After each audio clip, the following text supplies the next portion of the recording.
A snowy start to 2022. Parts of our area slammed with snow.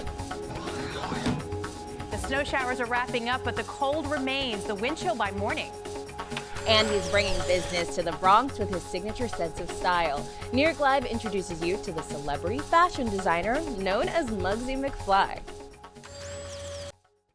Hey, this is News 4 Now for January 3rd. I'm your girl, Kay Ingram. Now, despite what you might have heard last night, New York City is not dealing with a lot of snow, but can't say the same for southern parts of the United States.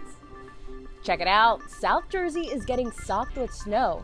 This is a look at Fork Ed River. It's the first significant plowable snow of the season and definitely a first of the new year.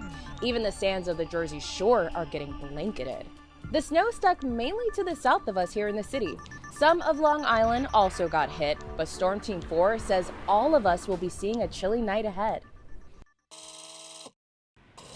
Hi there, I'm Storm Team 4 meteorologist Maria LaRosa. Our little dust with winter storms exiting right now. And so we're going to see skies continue to clear overnight tonight. The winds have been brisk all evening and will continue to be that way through the overnight. So wind chill will be a factor most of the night tonight. In fact, feeling like the single digits and teens straight through tomorrow morning. The good news, the winds will ease by tomorrow morning, and that'll make it feel at least a little bit more comfortable. 23 though for the low in the city, 18 on the thermometer for the low in White Plains and teens to the north and west. 20s for Long Island and down the shore. So any snow that fell, it has some staying power and will stick around for most of the day. All right, up next, a wild shooting in Brooklyn. A woman walking her dog is dead, and her dog was killed too.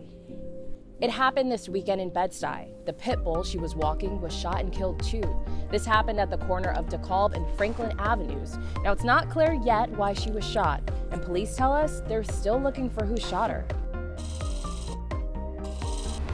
An NYPD officer who was resting in his car in between shifts, working over in East Harlem, has now been released from the hospital. Keith Wagenhauser got a round of applause from fellow officers as he left New York Presbyterian Sunday. Police say he was off duty when a bullet came through the window of his car Saturday morning and fractured his skull. A $10,000 reward is now being offered for information leading to an arrest. All right, listen up, because this next story is all kinds of crazy. A woman on Long Island impersonated a healthcare worker and then administered a vaccine dose to a teenager without getting his parents' permission. According to Nassau County detectives Laura Parker Russo, injected the shot into a 17-year-old boy at her home in Seacliff, Long Island.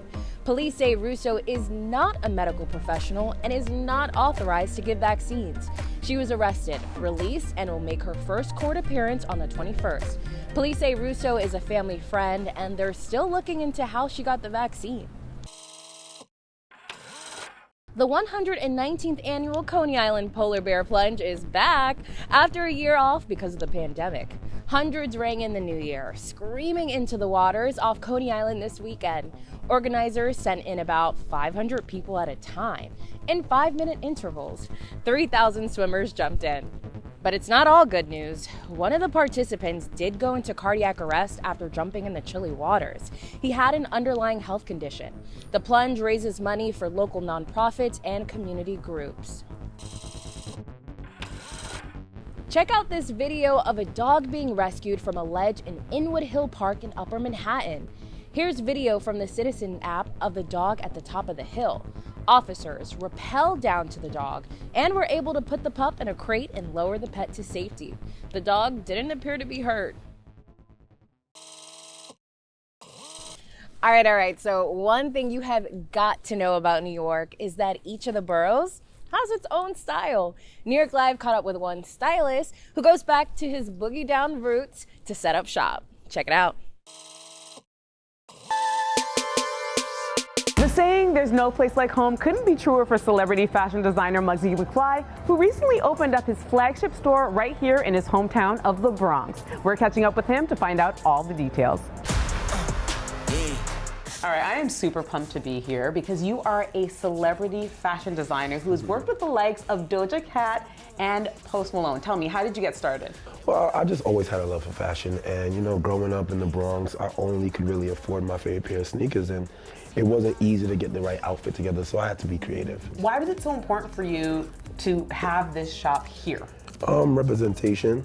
I just want to show people, especially the kids, you know, the youth, to show like, yo, he's from here, he has no real formal training, I didn't go to school for this, and he was able to do it. So if I just have the passion, the will, the ambition to do it, I could do it too. Now, you like to give back to your community, obviously, and you have a holiday market. Tell us about that. So a couple of years ago, a friend of mine approached me about having a pop-up shop. It was originally gonna be just me and her, and I thought about it for a second. I'm like, you know what?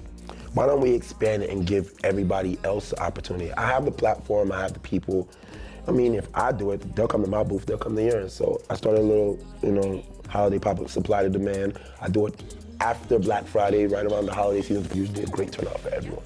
Some seasoned vets and some people that is their very first pop-up.